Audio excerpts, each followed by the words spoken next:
met me before. I am surprised by that. This is my 23rd DrupalCon. This is probably my 25th presentation. So this will be interesting if you don't know anything about it. And even the people who I do know probably don't know me as well as they think. The sort of warning that I'll give you is I'm going to talk about I'm not going to give you any easy answers. I'm going to give you some introspection when you leave here.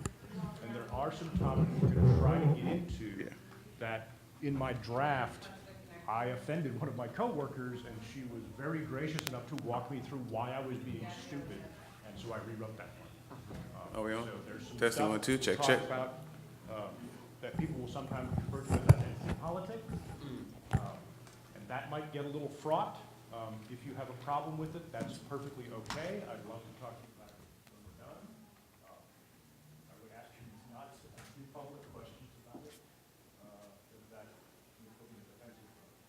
If I screw up with what I'm saying, I'm happy to hear it later. We'll talk about why I just said that here in a minute.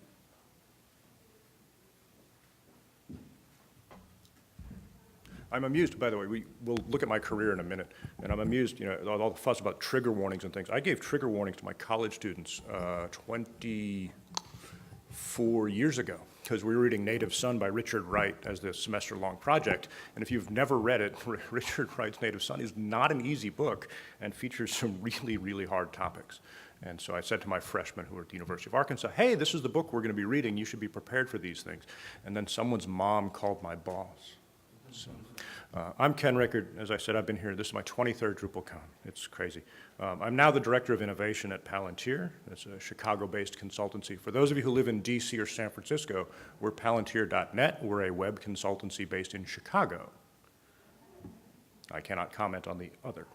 And that was contact information. I'm going to start with some cultural appropriation, actually. I had a sabbatical last year. We went to Australia, and we went out to the outback, and we visited both Uluru and Katajuda, which are sacred sites to the Aboriginals, and this is some of the paintings that we brought home.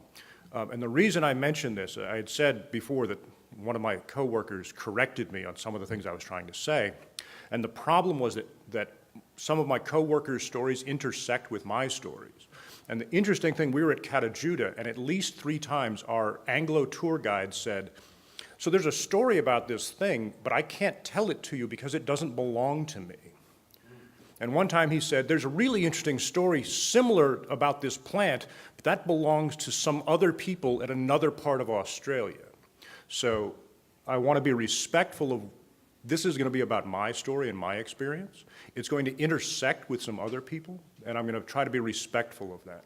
So everything I'm going to tell you, again, comes from the sort of 20 years I've been doing this stuff. So let's talk about that real quick. I started off as a graduate student long ago. I learned the internet in 1995 because I was afraid that they were going to be piping in lectures from Harvard and Yale and wouldn't need professors at places like the University of Arkansas. I got an internet job in 1998 when you didn't need any experience. The blue box is when Drupal comes into my career. I spent 10 years working for newspaper companies. I was an online director. I did some product management. I had the lovely title Associate Vice President of Research, Development, and Partnerships, longest title, least responsibility. It was great. Then I went to Palantir, and at Palantir I've been there for 10 years, and I've literally had 6 different jobs. Senior engineer, team lead, that change happened within 3 months, actually. And then sales engineer, which I'd love to talk to people about later. And then I was the director of development. At the point I was director of development, we had 27 employees, and 22 of them reported to me. Then I was the director of sales and marketing for the last 2 years, where I had 3 direct reports, and now I have no direct reports, because I said I'd like to go do some other things, and we'll talk about that also. One of the points I want to make, I said that in 1998 you could get an internet job with no experience, and I always joke that I got that job at a small newspaper in my wife's hometown in Arkansas because I was the only person who interviewed for that job while wearing a tie. Now, I think that's a funny joke, but we're going to come back to why that joke is funny and why some people think it is funny and why it's not funny. I'm going to try to weave some threads through. So jokes as a manager are a very interesting and complex topic. So how did I get up here is my great question. So I'll also say I color-coded my slides. When it's in red, it's just a topic header. When it's in blue, you're going to be tested on it, so you should write it down. a little hint for you. So 80% of leadership is literally just showing up, particularly in an open source community like Drupal. They always need people to do things, and literally if you just show up, you can take on a leadership position. It's not that hard, because most people really don't want to do it, right? It's hard. Now, the other 20% is actually caring about the outcomes of that leadership and the people involved in the project. So what's really interesting to me is that you're gonna make mistakes, right? I'm gonna tell you right now, you will make lots of mistakes. I almost made a very, very bad mistake just writing this presentation. How you handle those mistakes will actually define your success, okay? I'm here to tell you, I have made screw-ups, and I'll show you some of them. I'll talk about some of them. I have made some screw-ups. They're pretty epic. And the trick is to own them, right? To not deflect them, to not say, oh, but, it's to say, oh, okay, I see exactly what you're saying. And I'll talk, what I'm going to really get into in this talk, I hope, is how you as managers and prospective managers can get yourself in the frame of mind to be able to do that. And I'll talk about some resources and things. So I did have some opportunities that other folks may not have had. I had multiple college degrees. I had some economic security. When I took the newspaper job, I'd also interviewed for a job in Indianapolis at a book publisher, and I already had the job offer in hand, so I asked them for too much money, and they said no. And it's like, okay, fine. I also deliberately took a job within 30 miles of my father's house so that if it didn't work out, I could move back in with him. And it was a nascent industry. It was 1998. I knew very little, but I did know how to talk business. I didn't know anything about newspapers, I didn't know anything about journalism, and I knew very little about the web, but I could speak to both sort of sides of the audience, right? To the business side, the print folks, well, really the three sides, and the technical folks, right? And being able to translate those three things is what led to my opportunity. And then I had support. So we'll talk really briefly about imposter syndrome. So when I started, all I knew was HTML, and this is pre-CSS HTML, mind you, right? I didn't know how to use Control-V, Control-C, Control-X. The guy I was basically replacing showed me that on my second day, because I was using the mouse for all my shortcuts, and he's like, there's a faster way. I didn't know anything about journalism, budgeting, or management. We're not gonna talk about budgeting, that's a whole thing of its own. Key number one is find trusted mentors. So the first time they asked me to write a budget, it wasn't a big budget, it was about I think I had a $70,000 budget, not counting salaries. That's not a huge thing. But I had to do a revenue budget too, and the publisher said, I said, well, okay, what do you want me to do? And he said, you're a shark. If you stop moving forward, you die, by which he simply meant you have to make more money than you did last year. And then I went to our controller, who'd had 30 years of industry experience, and I said, what am I supposed to put in this document? And he patiently explained it to me. So find people that you can trust. And then there's a leader syndrome, which is sort of follows from the imposter syndrome. I think imposter syndrome, people get paranoid or sort of, paranoid is a bad word, I apologize, sort of frozen because they're afraid they have to have all the answers, and they're afraid of being exposed for not knowing the answers. And actually one of the secrets to leadership and to, I think, success in general is to be sort of gracious and courteous when you don't know an answer, and to be able to say, hey, you're asking me to do something that I don't fully understand, can you help me with this? That can be very dangerous in some toxic organizations, but if you're in the right organization, you'll get good responses. So my sort of leadership syndrome story, I was at that newspaper, I just finished my first budget. We're doing budget review with the corporate VP who's come in from out of town, and we're presenting, and I'm kind of complaining, actually. I was young and brave, I suppose. I'm complaining that there are three competing things demanding my time. Where should I spend my focus? And I'm asking the general manager this question, and GM punts the question to the publisher punts the question to the VP, which is a bad leadership style, but hey, it is. The VP looks at me and he goes, why don't you tell me what you should do? And I'm like, oh crap. So then I go back to the controller and I'm like, he wants a business plan. What the heck is that? And the guy patiently explains what it is. And 2 weeks, so the VP never expected to hear from me again. He thought I was just mouthing off. And 2 weeks later, he's got a 40-page report on his desk, right? So that made my career at that company, by the way. Take on challenges and do things that people think you can't, right? That's actually been the story of my entire career. But you have to be able to admit what you don't know, and you really have to be able to get help from people who do know more than you do. That can be a very tricky thing. Events like this are a great opportunity for that, actually. So story number one. We are who we pretend to be. This is a quote by Kurt Vonnegut. I love Kurt Vonnegut. This is from Mother Night. It's a great book. You might have a chance to talk about it later. So, I think this goes to both imposter syndrome and leadership syndrome as I'm describing them. And I'll come back to this quote a little bit later. That's very easy, I think, for me to say. So I'm going to start a little bit over. What are technical leaders actually supposed to do? What are you being asked to accomplish in a technical leadership role? And the answer is that you're being asked to guide teams to successful outcomes. The biggest thing, really, I would say, is that you always have to have your focus on the outcome. Right? Where you start from, sometimes how you get there don't necessarily matter. Especially if you're in an agency, like I am. People purchase outcomes from us, right? I tell dad jokes when I give talks. I just give a speech to students at the University of Michigan, so I called them dad jokes because I'm like way older than they are. And there's an old sales truism that no one buys a drill, they buy a 1/4-inch hole. Right? They don't care how they get a 1/4-inch hole, but a drill is usually the best way to do it. And I can say as a 20-year homeowner, there are reasons why there are specific tools that you should buy, like a plumber's wrench, because right tool for the right job. But people are buying these outcomes from you. And teams are too. They're buying into, if you're at the keynote where Dries is saying, this is what we're trying to accomplish, right? You either buy into that and go forward with them, or you sort of go, yeah, I'm going to go do something else. And there are people in the community right now saying, yeah, maybe I'm going to go do something else because I'm not quite sure about this direction. The other thing is you're supposed to guide them to success in both the short term and the long term. And that can be really, really interesting too. This is sort of my other map of like your interaction trajectory with the rest of your team, right? So you might be asked to lead projects, which is pretty straightforward. You're assigning work to people, you're reviewing their work, you're making sure stuff gets done. Hey, that's great. You may also then be asked to mentor, evaluate, and promote those people, right? Which is sort of a step up to the sort of difficulty and abstraction scale from day-to-day leadership. You're also going to be asked to support and estimate and negotiate things with clients and your team. And yeah, direct, motivate, and I love this last one, discipline your team, right?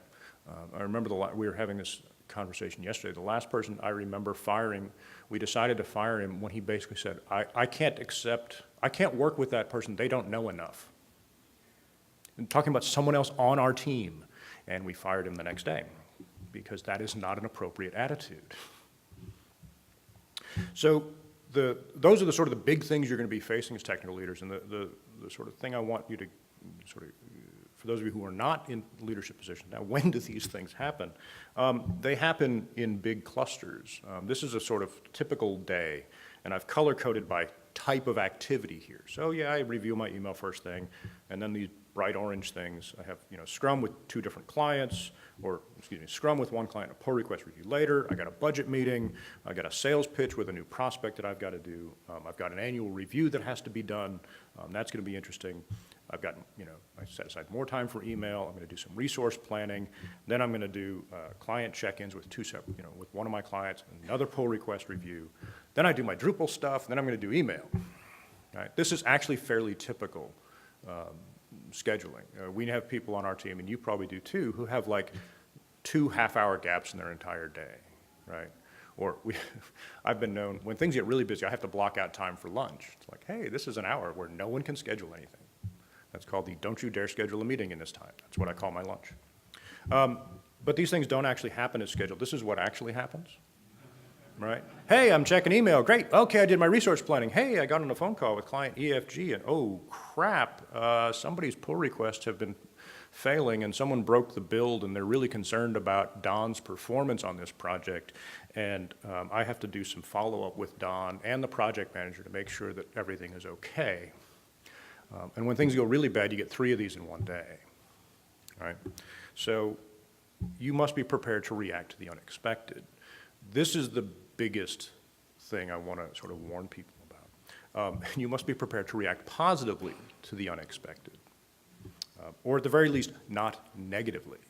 Did you see all the people at the beginning scrambling to make sure the microphone worked properly? Did you see their demeanor and their behavior? And my demeanor, which is I was like, okay, we'll just wait until they're done. Right? That's enough of a positive reaction in my book, right? I wasn't yelling at them because the microphone was broken, right? That's not going to help anybody. So some real world examples of things that happen. These are all conversations I have had. Names have been changed to protect people who are not me, but these have all happened. Why did Paul get promoted? I've been here longer. Someone came into my office one day. I think the client's product owner doesn't respect my opinion. Parentheses, because I'm a young woman. I don't want to get into that part of the discussion, but that was the parentheses.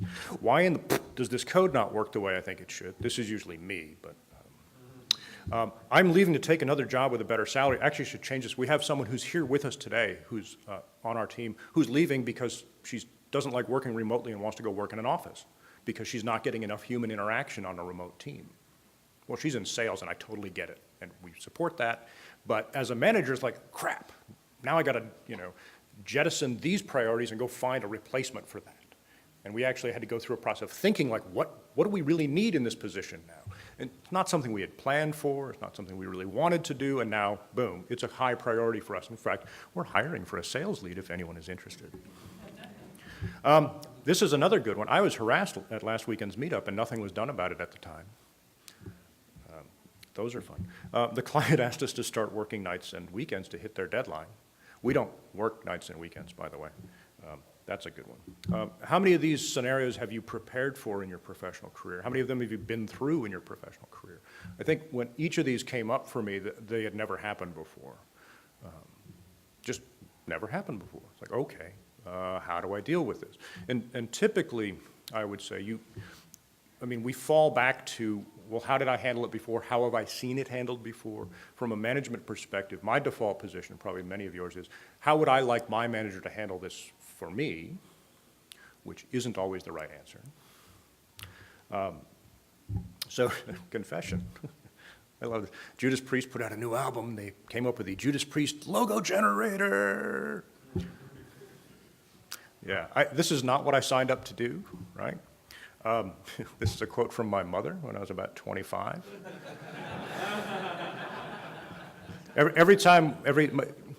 I have an older brother, so my mother has no daughters, so she likes my wife better than she likes me. It's a joke. It's true. So every time we get together with my mother and my wife disappear for like 4 hours and talk about me. And I've been married for 18 years, and they still do it. It's fine. People are not my primary interest, but I also pulled this off Twitter because I love this. There's no good engineers who only pay attention to code. There are no good engineers who only think about technologies. No good engineers who ignore social issues. It's the human context of your work. The actual biggest piece of advice that I would go back and tell someone, myself in my 20s, is that people matter and you have to pay attention to them, which I did not realize until I was about 35. I thought I could if I just put my nose down and worked hard, I would get things. And that's why I ended up getting a new job in 1998 instead of becoming a college professor, because I did not attack my graduate studies in a collaborative and collegial manner. That's a painful thing to say. So you have to care about the people. You have to understand their hopes and fears. So here's where I get into some actual advice. I like this book. I'm going to give you a list of books that I like. Daniel Pink's Drive, which is just about, hey, what motivates people? And his surprising conclusion was it's not money. It's usually the idea of working towards some greater good or something that they value. It could just be leveling up skills. It could be learning new things. It could be helping organizations that they think are important. But everyone's going to have different drives. And you have to be aware of that. It's a good sort of meditative book. It's real short. It's easy to read. I like this one too. The 7 hidden reasons employees leave. Why do people quit their jobs? And I will just tell you, reason number 1 is because the actual job expectations do not match what they thought it was going to be. Like, you hired someone to, go to marketing conferences 3 days a month, and they only go 3 days a year. They're going to quit. Because that's not what they signed up for. But good book. Difficult conversations. Empathy, we're going to come back to empathy.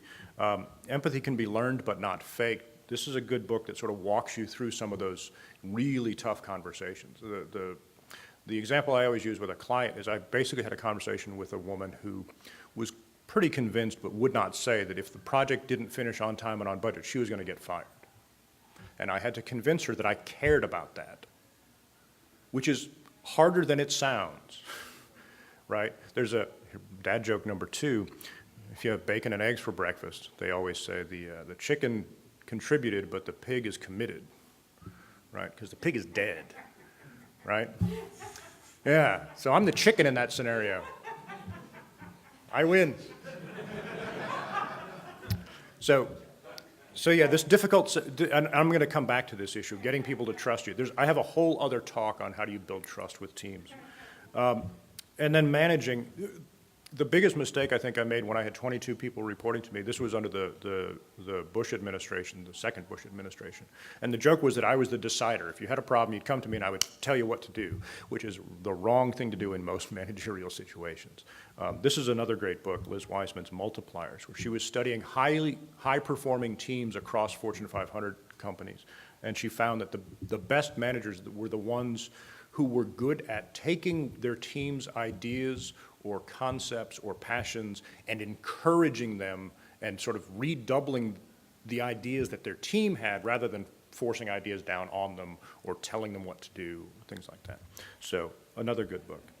And then I like this one too. Reading is actually the quickest way to get more stuff. This is Managing Humans, written by a former Apple engineer and engineering manager.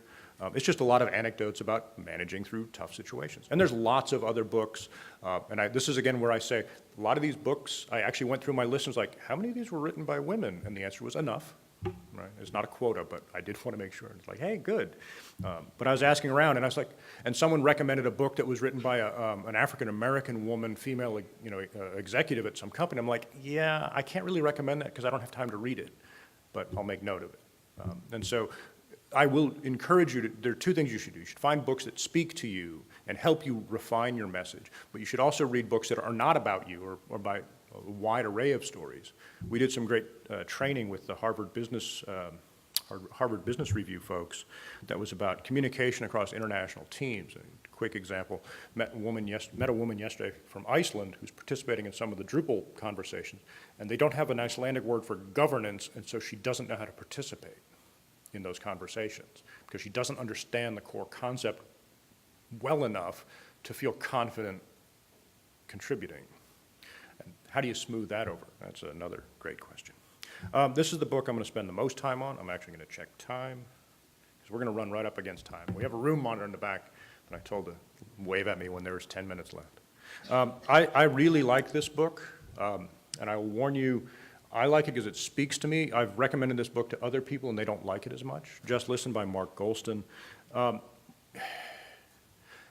This book is sneaky. It is actually a book about the importance of emotional intelligence and emotional labor, and it's written in the most macho way possible. This guy trains hostage negotiators. He trains police and fire first responders who help suicide victims. And so his anecdotes are things like, yeah, you pull up in the parking lot and there's a guy with a shotgun pointed at his head. What do you say to him to build his trust and make him lower the shotgun? The answer is you don't say lower the shotgun. You say something to the effect of, hey, I bet you think no one understands how you feel right now. It's an amazing book because it puts the sort of emotional labor of management, that sort of emotional skill, in really interesting context that I am going to spend some time going through. So it's funny that only a few people in here actually know me, and they probably don't know this. I have an anger management problem. I can hulk out. The good news, this is why it's good I got the internet to work. Fortunately, I usually just get mad at stuff. I don't usually get mad at people, which is nice. So I was under a deadline for some code stuff last week, and I was not easy to deal with because I was getting mad at Vagrant Machines and Acquia and a bunch of other stuff. But, this is, when we start talking about these things, I'm going to sort of summarize what Golston says in his book. This is Maslow's hierarchy of needs, if you've never seen it, psychological model for how we become our best selves. And it starts at the bottom. It's like you have to have food, health, and shelter. If you don't have any of these things, none of these other things are possible, right? You have to be safe. You have to have a feeling of love and belonging. And from that, you can then have esteem and self-esteem. And then from that, you can be self-actualized and do the things you want to do in life. And Maslow's basic argument is, if you're missing any of the lower tiers, you cannot hit the higher tiers. His argument also, of course, is you want to be at the highest tier. That's how you're going to live your best life. Right? This is why things like poverty and education and physical security are so critically important. right? I'm really mad, actually. I'm not from Nashville, but I keep seeing the vote down the transit stuff, and it just pisses me off, because it's like, so you want nice restaurants and things downtown, but you don't want the people who work there to be able to come to work. You selfish jerks, right? That's just my little political opinion. The danger in models like this, actually, is it seems really solipsistic. It seems really personal when it's, in fact, interconnected, which is why, again, for me to be self-actualized and to enjoy the predator's game, right, the people who work there have to be able to get to work and back, right? And so, yeah, I got to pay a little more in taxes, you people. You've seen the signs? You know what I'm talking about? Yeah. Anyway. Sorry, I was distracted by the clapping.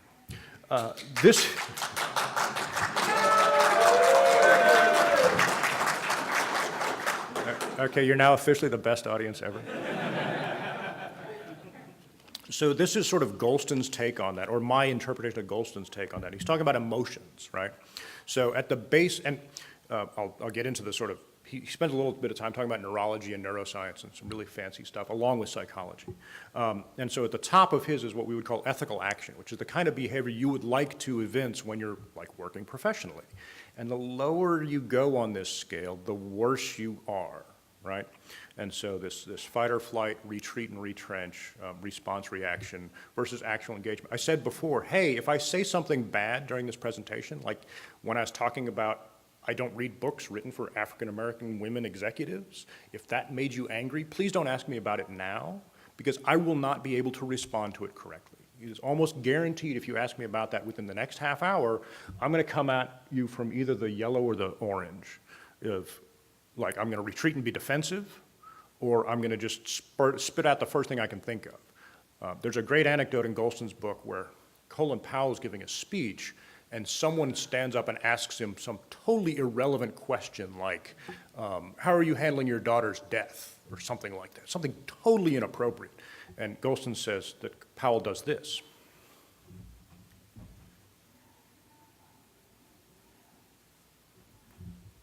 I think we should be talking about the policy and not personal matters. Can we go to the next question?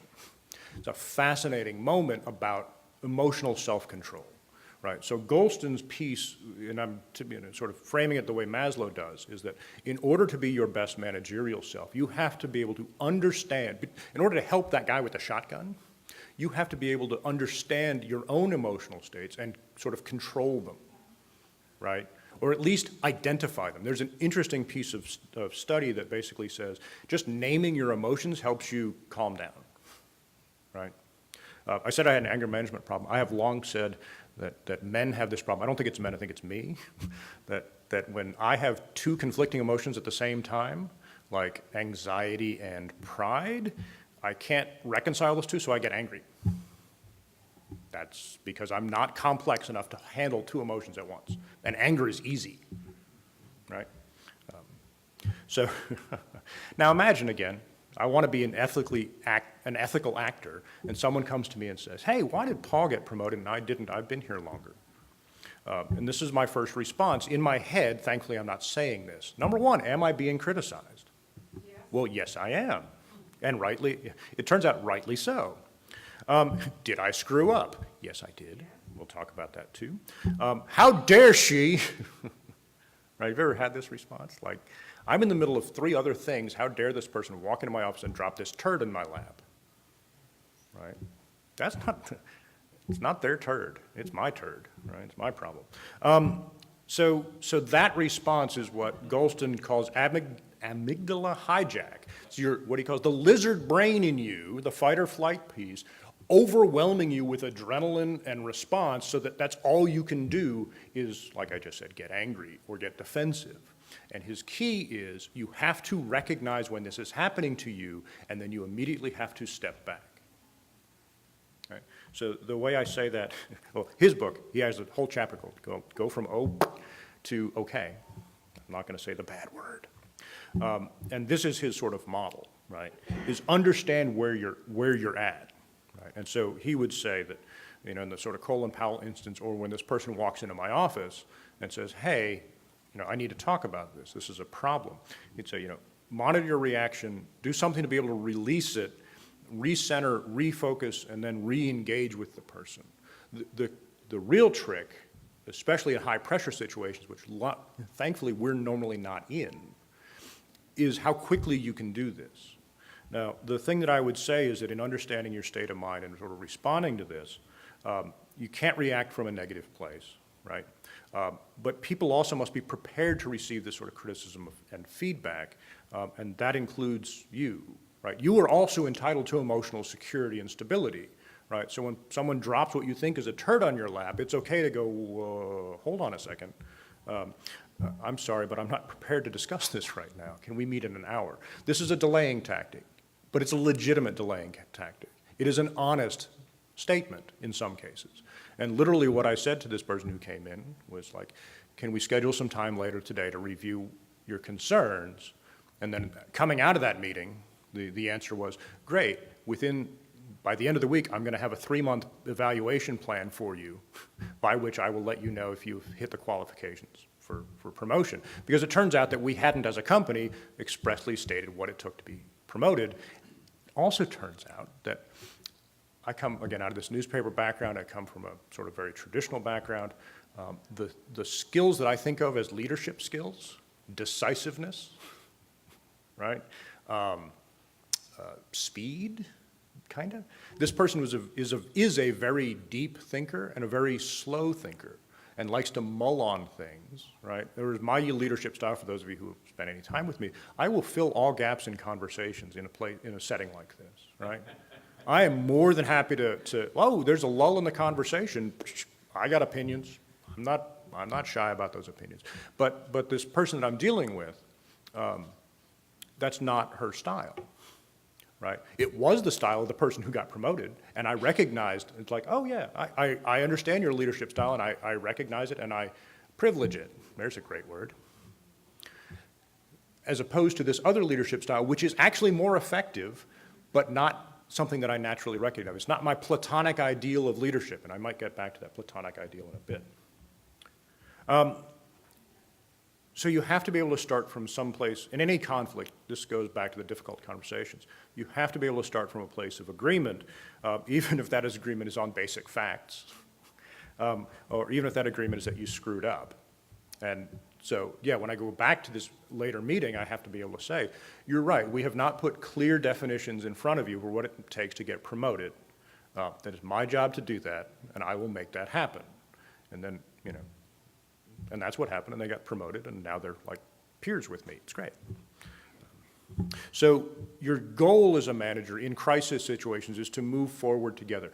I will say, there are instances where the crises are so bad, where you have an employee who says something like, I can't work with that person, they don't know enough, where you shouldn't move forward together, you should sever the relationship and get rid of the cancerous thing, right? Every once in a while that happens with clients, it sometimes happens with personnel, it does happen. But in most cases, you want to find that common ground and move forward. And my point from Golston is, you always want to be moving up the chain, right?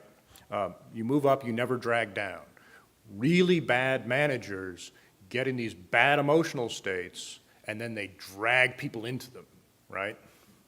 And you get into these spirals of blame and shame and crap, and don't do that, okay? But in order to be able to do that, you again have to be able to understand and regulate your own emotional response. Okay. Like I said, I love this book, I love this technique. When I did this to my wife a couple of times, and she got mad, because she's like, you're booking me, aren't you? Because my wife actually has better training in these sort of emotional intelligence matters, and so she can see how transparent it is, right? So my lesson here, of course, is you can only do it for others if you can do it for yourself. And it sounds easy, however, it's not. And this is, again, where things can get a little dicey. In my talk, we still have half an hour, though, so I'm good. I don't think we're going to have time for Q&A. I am going to be here all week and happy to talk about these things. So this all sounds really easy to do, but it entirely depends on your perspective. So everything in your experience shapes your leadership style, and that is for good or for ill. I worked in newspapers. The two most sort of high pressure points in my life, I worked in a newspaper on the night, in Florida, on the night of the Bush-Gore election. We prepared 3 headlines that night. We didn't publish the final story until 3 o'clock in the morning. And I worked in the same newsroom on 9/11, which now we're not in New York City. However, it was an all-hands scramble, and I was so busy it was 1 o'clock in the afternoon before I realized the towers had fallen down. Because I was just scrambling to do stuff. That was like a 16-hour day, right? I mean, and that's expected in the newsroom. It's funny, we had a hurricane come through, and I was like literally the last car out of downtown St. Augustine. And I couldn't get home, but I did get home, and I had an identical work lap in my workstation.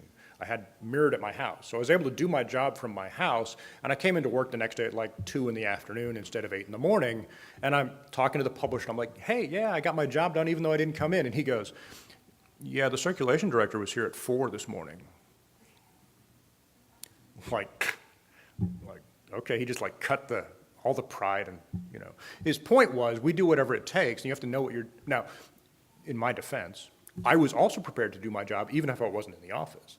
And the circ director, whose job is to deliver papers, had like a 4x4 jacked up on, you know, so he could get through. St. Augustine, downtown St. Augustine is below sea level, so it floods. And so there's like 2 feet of water, and his car will go through that. My car got taken, it wouldn't start the next day because I flooded the starter. Anyway, this is the Palantir team. Not everyone on this team is the same as me. We don't have the same backgrounds. One fun story, one of these people grew up in Tanzania. You would never guess which one by looking at them. I love that story. And so his experience is very, very different than many of the rest of us, and particularly because he thinks everything is negotiable, because that's part of the culture he grew up in. So we did a negotiating seminar, and he just crushed us all. It was great. So everyone's experiences are very, very different. And the point, of course, is why does this matter? And here's my simple example, and actually some of the people I work with are here now. In my most recent team, there were 4 of us, me and 3 women, and we frequently met on video conference, like once a day or so. And so we made lots of Charlie's Angels jokes, right? 2 of us, of course, are Gen Xers, and we were born in the 60s. And so this is what we think of. And the other 2 were millennials, and they thought of this. And so like once a month or so, we'd have one of these cultural moments where, you know, the two Xers, we'd be talking about something that happened in the 70s, and the millennials would be like, what? We don't know what that is, and vice versa. And it was a fun little game that we played. And this is kind of harmless, but it illustrates my point, right? It's like, okay, we're going to talk about Charlie's Angels, and suddenly you're thinking about 2 different things, right? That's pretty innocuous. But we'll go back to our Icelandic friend who doesn't know what the word governance means. That's a bigger problem. So here's my thought experiment. I really like this part of because I wanted to get out of my zone, and I did some research. It was fun. So here's another confession.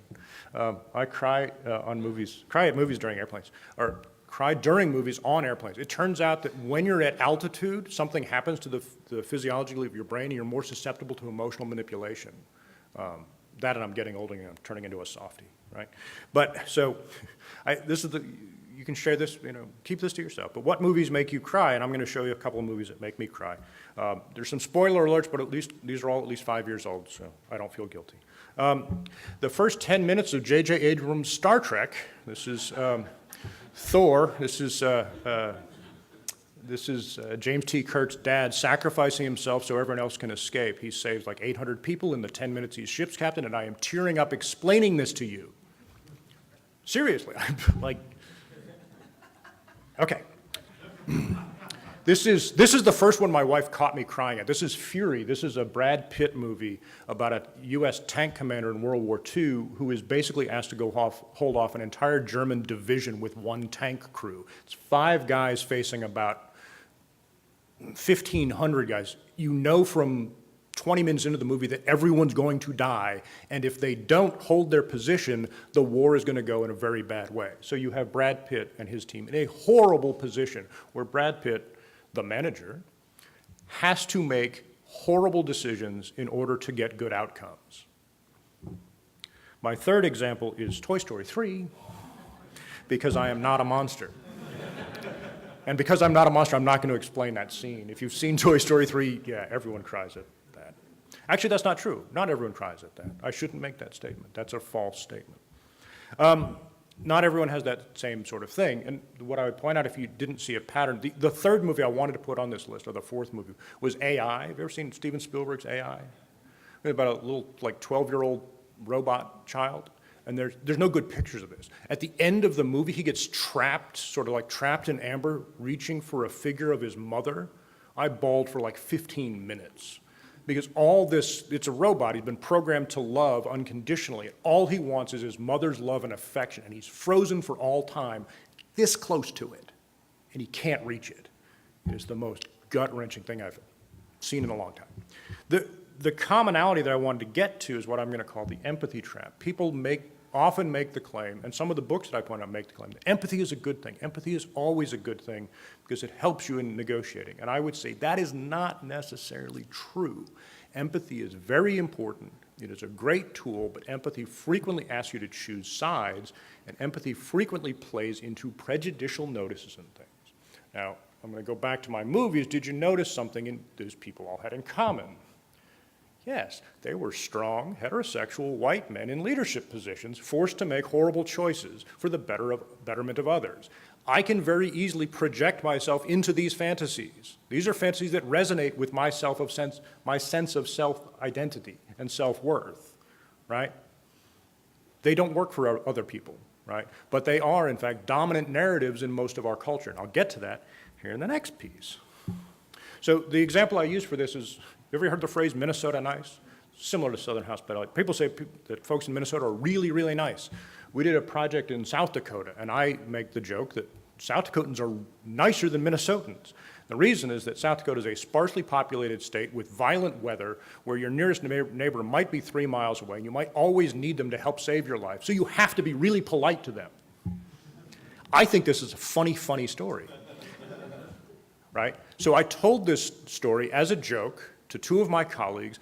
We were visiting MIT to kick off a project. They had just been to South Dakota, and I told them this story, and I was like, everyone I met in my 16 hours in South Dakota was super nice, and this and that, because I didn't arrive until like 2 in the morning, and it was crazy. And they were like, both of them went immediately, that was not my experience at all. And demographically, they come from different backgrounds than I do, right? And I went, and again, I said I'd come back to this idea of jokes, right? Jokes work because we share common experience, right? This joke fell totally flat. And I was like, wait, what just happened? And then I listened to them. I said, well, okay, what was your experience in South Dakota? And I talked to someone about this recently, and it was essentially like, yeah, and the guy running the project was a 40-ish white man who likes sports and football and things that we don't care about, and we had nothing to connect to and resonate with. And okay. So it's a really, really eye-opening experience for me. So I ask you this question: when things go wrong, what's your first reaction going to be? Whose side are you going to take?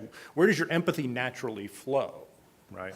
So for a thought experiment, I want to beware of judgments based on superficial things. You have to listen to people who are not like you. So I'm going to go back to movies and say, read widely and get out of your comfort zone, or watch movies on planes. Now, I cried at this movie on a plane, too. Hidden Figures has some different motives for crying on planes. Leadership models and Hidden Figures. How many people have seen this movie? It's awesome. Love this movie. Hidden Figures, true story about 3 women who broke both color and gender barriers at NASA in the 60s. Brilliant women, and the 2 stars, Taraji P. Henson. I apologize, I haven't memorized character names. I have them written on another slide. Taraji P. Henson and Kevin Costner, 2 main leads in this story. Octavia Spencer plays another main character. I love her character in this movie. I'll talk about her in a minute. And then there's the Kirsten Dunst character, who we all despise. I'll talk about that in a minute. So the 3 distinct leadership styles, actually more than 3 styles, but we're going to talk about the Kevin Costner character, the Octavia Spencer character, and the Kirsten Dunst. Setting goals and removing obstacles, predicting and preparing your team to fill needs, and normalizing and enforcing. So let's start with the bad one. If you remember this movie, Octavia Spencer and the rest of the team report to this horrible racist woman. She really is. That's the way she's characterized. Whose entire job is to enforce and normalize behaviors and dress codes. And she says things like, don't speak unless spoken to. Right? She's giving explicit, micromanaging, nasty instructions to these women who are clearly better than she is on any scale of human measurement. All I will say about this leadership style, which you have probably seen before, is please, dear God, no. Your job is not to normalize and enforce things. At least not in the industry that we're in. I have a guy who's he manages bus drivers for a school district. His job is, in fact, to normalize and enforce, because that's the work they're doing, right? It's low skill, and it's critical, and it's safety related. We're doing knowledge work for it's a different thing. But, so don't even do this one. Kevin Costner, his basic leadership style is to set goals and remove obstacles. It's great. It's a very, very solid model for leaders, especially if you're working on project stuff. And then Octavia Spencer's character is predicting and preparing. There's this great moment where because all of her team are like mathematicians who calculate stuff by hand, and they start bringing in these IBM computers. And the team's like, what is this stuff? What's going to happen? And she can see that her entire team's going to get replaced. So what does she do? She sneaks in and learns how to program the computers, and then she teaches her whole team how to do computer programming. Right. This is a beautiful long-term leadership strategy. You have to be able to predict and prepare. If anyone saw like David Huang's thread about his concerns about Drupal on Twitter, he's like, we need to be going sort of API first so we can do headless things, otherwise we're going to be obsolete in 5 years. That's that kind of leadership. So this predict and prepare, other great leadership model. Now here's the thing. Dorothy Vaughan, real person. Katherine Johnson, real person. Mary Jackson, who I don't talk about because she doesn't have a team to lead, real person. This guy, not a real person. I didn't know this. I started doing research. This is not an actual individual. John Glenn's in the movie. He's a real person. There's a Russian or a German scientist in the movie. He's a real person. Kevin Costner, not a real person. But he gets to do this, which also did not happen. The whole thing about having to go to the colored woman's restroom half a mile away, not true. But it makes a real good dramatic impact for people who like to watch James T. Kirk's dad blow up on the Enterprise. Me. Right? So we're centering the narrative around empathy targeted to a certain group who is not actually the subject of the movie. Huh? And there are a number of reasons that have been put forward for why this happens, for marketing purposes, right? Black Panther, of course, has destroyed this argument, right? So has, what was it, Girls Trip, right? Girls Trip? Yeah, like the two biggest movies in the last 6 months, there are white people in Black Panther, and they're all just villains. It's really funny. Yeah, marketing, audience appeal, expectations, studio pressure. Studio pressure is actually probably the most legitimate one, because people want successful outcomes, and they're like, oh, Kevin Costner's been in successful movies. What has Taraji P. Henson ever done? Well, she's done a lot of things, but she hasn't done, like, she wasn't, what? Well, she wasn't in Waterworld, right? So she's got that for her, right? But she hasn't proven broad appeal to a huge audience. So we've got to anchor it in something we know and trust. So they make this composite character, right, who gets to do these big grand gestures that I can feel good about to validate my role in this story, rather than just make me think about, like, what's the legacy of racism in the industry that I work in and the country that I live in, right? So they're trying to make me feel good, and that's kind of weird. There's a word for this. It's a new word. It's called himpathy. I've been reading the book Down Girl by Kate Mann. Himpathy is the excessive or inappropriate sympathy extended to a male agent, particularly in cases of wrongdoing. Male agent, she extends this. I'm actually truncating. Particularly in cases where sexual assault, presidential elections, things like that, where a woman is wronged by the man's actions, but we seek to explain the man's actions. And her argument essentially, we'll get into a little bit, is an ethical philosophy argument that gets to my idea that you have to be acting from an ethical space, right?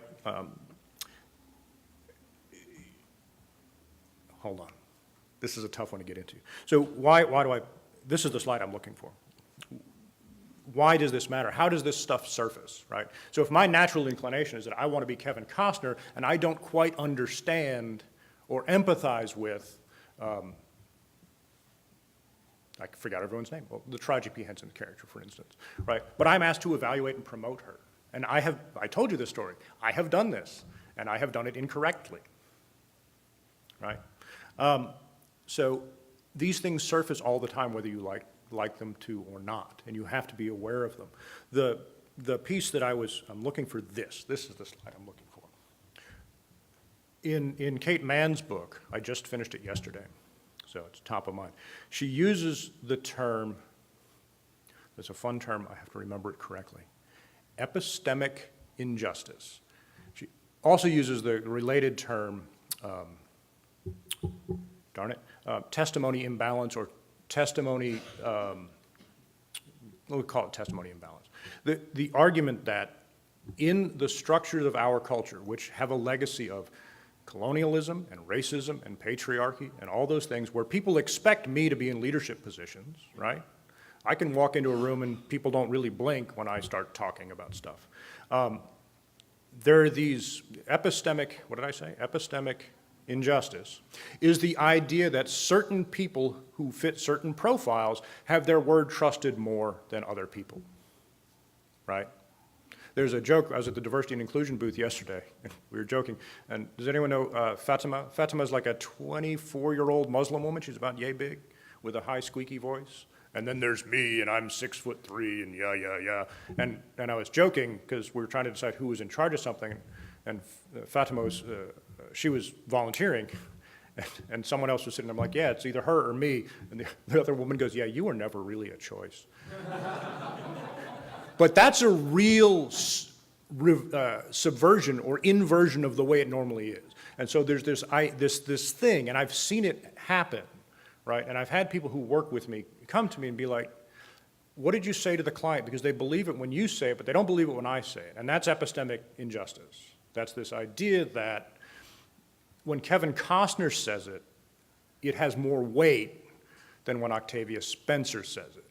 And that is awful, and we all do it if we're really not careful. And so be very, very careful when you get into that sort of amygdala hijack. Who is coming at you? Who is bringing it to you? And are your responses different based on who they are? And your sort of superficial assessments of their character, that's where it gets really ugly. That's what Kate Mann's book is about, right? The basic argument is like, if I screw up, I made a mistake. But if Fatima screws up, that's a flaw in her fundamental character, right? And she can't recover from that, whereas I can, because empathy, it's a great book. Anyway, yeah, so executive impulses, moderate your response. Who delivered that? When did they do it? How did they do it? Were you prepared for it, right? And that's why I say beware of this amygdala hijack, right? Don't come at it from a place of defensiveness. If you catch yourself saying, well, yes, but, you should stop. And ask a question like, can you restate that? Because I'm not sure I understand what you're telling me, right? Just buy yourself a little time if you have to. Yeah, understand your biases. Again, this was the part that I rewrote after doing some early drafts. Are you holding on to the sort of platonic ideal of what leadership looks like? Again, that's why they put Kevin Costner in the stupid movie, right? Because that's what they think the audience expects, right? So I also ask you to understand your goals as I look at time. We're over time, aren't we? No, we're not. We got 7 minutes. I misread that. What are you trying to accomplish in the short term, in the long term? You have to know about what are your team's goals, what are your clients' goals. You have to balance all of this stuff. Anyway, that is the end of the formal stuff, but I'm going to come back to this one. Yeah, we are who we pretend to be, so we must be very, very careful what we pretend or who we pretend to be. This book is Mother Night by Kurt Vonnegut. It's about a spy in World War II who pretends to be a Nazi agent, and then no one believes him when he says he's not. It's a great book. So this is the reading list that I have. Yeah, Drive, 7 Hidden Reasons Why Employees Leave, Difficult Conversations, Multipliers, Managing Humans, Just Listen. Down Girl, the subtitle of Down Girl is The Logic of Misogyny. It's a fascinating book. And then Mother Night. These are all books that I like. We have time for a few questions. I'd be happy to take some if you speak into the microphone. Otherwise, I'd be happy to have ongoing conversations with folks. I really appreciate your time and your attention and your brief smattering of applause and the one lady who thought my joke was funny.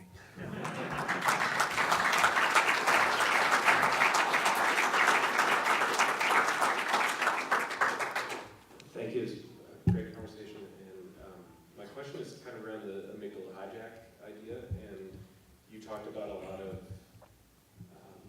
what I might classify as in ways to intellectually think about avoiding that, and things things like mindfulness and meditation are things that are very big in gaining traction in the corporate world for practices to avoid that, as opposed to, like, because maybe, like what Colin Powell did is very impressive from a display of emotional restraint, but some people have to have a practice to help them learn that, as opposed to just thinking about it. So this is where I say that is not really a question. That is a very great and valid point that I am totally not prepared to discuss, because I am, as my mother would also say, stuck in my head all the time. So that intellectual approach to it is what actually resonates for me, right? I said this before, that idea of naming the emotions helps you conquer it. It's actually true. They've done studies on it. It's fascinating. But you're absolutely right. This idea of mindfulness or meditation is very, very helpful for people. But again, I've never found it useful. There's some breathing stuff that I've done before that's kind of useful. But I'd love to see, and we do have, I think, some sessions on this. And I'd love to see a BOF on it. But this is, again, back to my point. This is all coming out of my perspective, what works for me. Might not work for you. And what I'm saying is you're going to have the same common problems. You might not use the same coping mechanisms or solutions, but you should be searching out what those are and what works for you. And be able to, I will say this, as a manager starting out, the best thing you can have is a supportive leadership team that you report to, so that when you say, hey, these are the kind of things that I'm dealing with that I'm not quite ready for.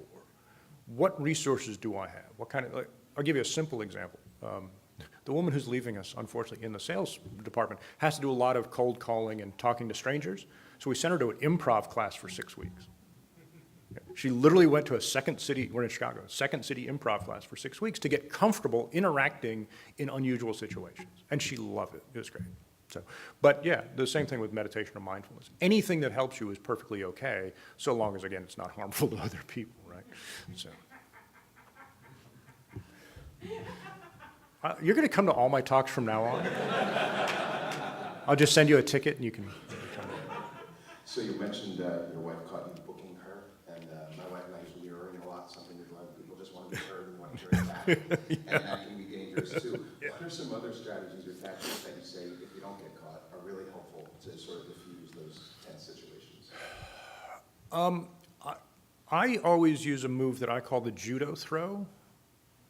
So in judo, I don't know, actually know judo, I just know that in judo it's all about using your opponent's momentum against them, right? And so particularly in tech situations where people never expect you to say, I don't know, that's usually, to diffuse those kinds of tense situations, I will frequently go to a place that people don't expect, right?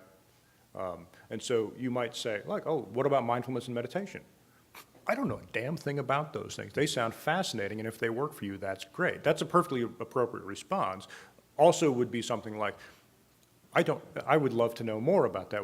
How does that work for you? Which is a much better response than, that crap doesn't work, right? You can't do that to people.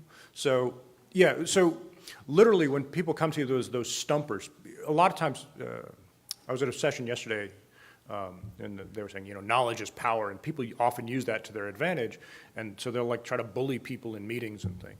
And I'll admit that I don't know stuff. I'll be like, hey, that's really an interesting question. Let me get back to you. I got to do some research. We're doing a great project right now. The guy called me up. He's like, can we do this? And I'm like, I don't know. Give me 2 days. I'll call you back. Right? And that works in many cases. And honestly, if it doesn't work with the people you're working with, you should get a different job. I'll tell you this one other story, and then go on. Come on, that's fine. I have an ex-colleague, and he's in his mid-50s. Brilliant guy, software engineer, photographer, self-trained, self-made, really good logical reasoner, and excellent arguer. And he'd come into meetings, and he'd be prepared, and he'd have like 8 bullet points, and boom, boom, boom, and no one could really ever argue him out of a position. And he took me to lunch once, and he's like, why don't people seem to like my ideas?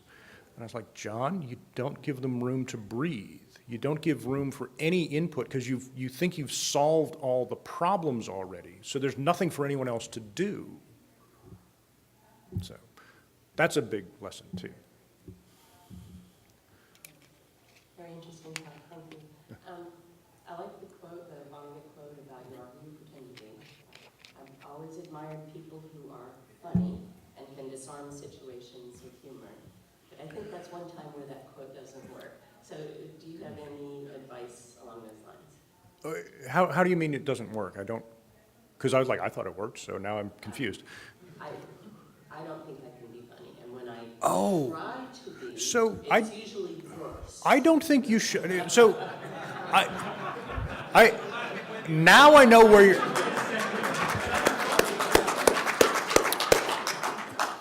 Okay, here's what's funny. I was about to say, I believe you misunderstood me. That's not true. I believe I misrepresented my position.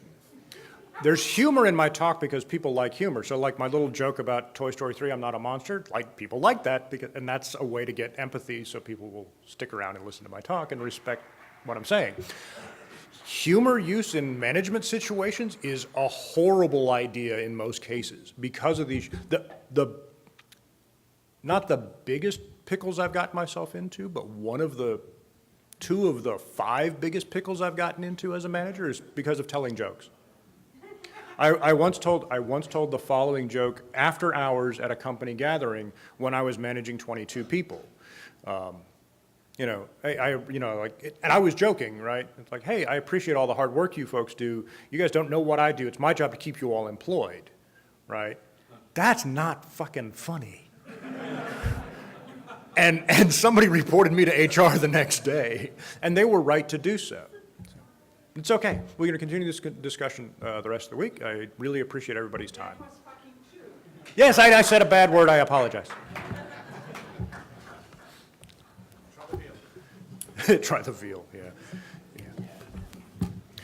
I will say, since I didn't shut my mic off, yeah, humor might work, but actually your goal is to find your authentic self and be honest about it. And people respect that. I think one thing that would have been also that you said is that if you give a lot of space to an issue, it's amazing what actually kind of comes up. It's shocking what you can do when you give people some time and direction. Yeah, Yeah. absolutely. Thank you.